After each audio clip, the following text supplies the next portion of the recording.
Et si on parlait ce matin des entreprises, des commerces, des artisans, des professions libérales, Philippe Besset est avec nous. Bonjour. Bonjour. Vous êtes pharmacien et président de la Fédération des syndicats de pharmaceutiques de France. On va revenir bien entendu sur cette vaccination aujourd'hui. Quel est le point de vue justement des syndicats pharmaceutiques sur le début de cette campagne de vaccination ? Bon, notre point de vue, ce qu'il faut bien comprendre, c'est qu'actuellement, nous avons peu de doses de vaccins qui arrivent. Oui. C'est vraiment le début. On a 500 000 doses pour la France par semaine qui arrivent sur le territoire national. C'est vraiment trop peu pour déployer, et donc cette priorisation est nécessaire. Il faut 130 millions de doses. Nous sommes 65 millions de Français. Il faut 2 doses, donc 130 millions de doses. On en reçoit 500 000. Oui, donc c'est un peu peu. Vous, les officines de ville jouent un rôle crucial dans le déploiement des vaccins, puisque visiblement, c'est vous qui les réceptionnez pour les redistribuer aux établissements comme les EHPAD ? Ça. Donc la Haute Autorité de Santé justement a priorisé les personnes âgées vivant en établissement, en EHPAD, comme étant la première des cibles, puisque comme je vous dis, il y a peu de vaccins pour l'instant.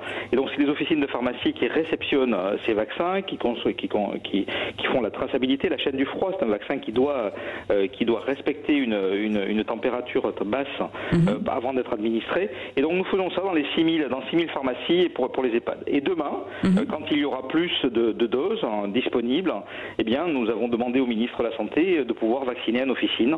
Donc ça, c'est plutôt, à mon sens, pour février-mars, dès que des doses un peu plus massives, des nombres de doses plus massives arriveront sur le territoire. Ah oui, parce que vous avez une expertise sur ça, par exemple avec le vaccin anti-grippe.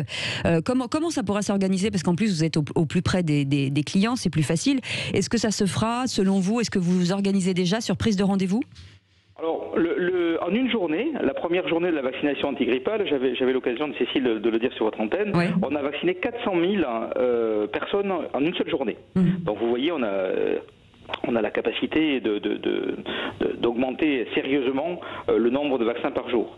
Oui, ça se fera sur rendez-vous à l'officine. On téléphonera à son officine habituelle pour prendre ce rendez-vous, parce que ces vaccins sont en multidose. Il y a 5 doses dans un flacon, et donc ce n'est pas comme le vaccin grippe où il y a une seringue pour une personne. Il faut faire. Il y a 7 doses et vous en utilisez 5, c'est ça ? Non, il y a 5 doses dans le flacon. Effectivement. Vous avez raison, dans le vaccin Pfizer, on s'est rendu compte qu'on pouvait utiliser 6 doses, tirer 6 doses du flacon, donc c'est ce qu'on a l'autorisation de faire désormais, mais normalement il y a 5 doses par flacon. Ça veut dire qu'il faut qu'on fasse des rendez-vous groupés de 5 personnes. D'accord. Est-ce que ça veut dire que si toutefois vous avez des stocks supplémentaires, vous ferez pour les gens qui rentreront dans votre officine, qui pourraient rentrer comme ça pour aller chercher un médicament, vous pourriez leur proposer ? Je pense que ce sera possible dans un autre temps. Et là, je vous parle plutôt du printemps. Oui, bien sûr. Je vous parle plutôt du printemps. Mais ça s'anticipe. Oui, ça s'anticipe. Mais là, vraiment, notre sujet, et le sujet principal, et il faut que tout le monde soit un peu patient. La problématique que nous rencontrons, c'est que nous n'avons pas assez de doses. Et donc, il faut respecter les priorités. Donc, les personnes âgées vivant en établissement en premier, les personnes âgées de plus de 75-15 ans en second, etc. Donc, c'est uniquement lié au faible nombre de doses sur le territoire. C'est pas un problème d'organisation, c'est uniquement le nombre de doses. Est-ce que vous trouvez qu'on table suffisamment sur la force de votre réseau ? Parce que en matière de maillage territorial, vous êtes extrêmement présent. Est-ce que finalement on compte assez sur vous ? Disons qu'il y a eu une grosse révélation dans l'année 2020 pour ça, donc je dirais que maintenant oui.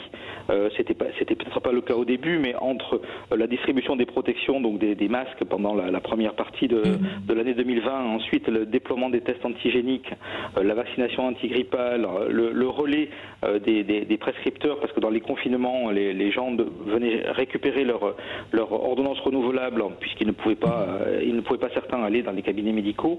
Donc oui, je dirais que maintenant, oui, on fait appel à nous, et juste une question rapide, très rapide. Pas de dérogation spéciale pour vous passer les 18 heures, on est d'accord ?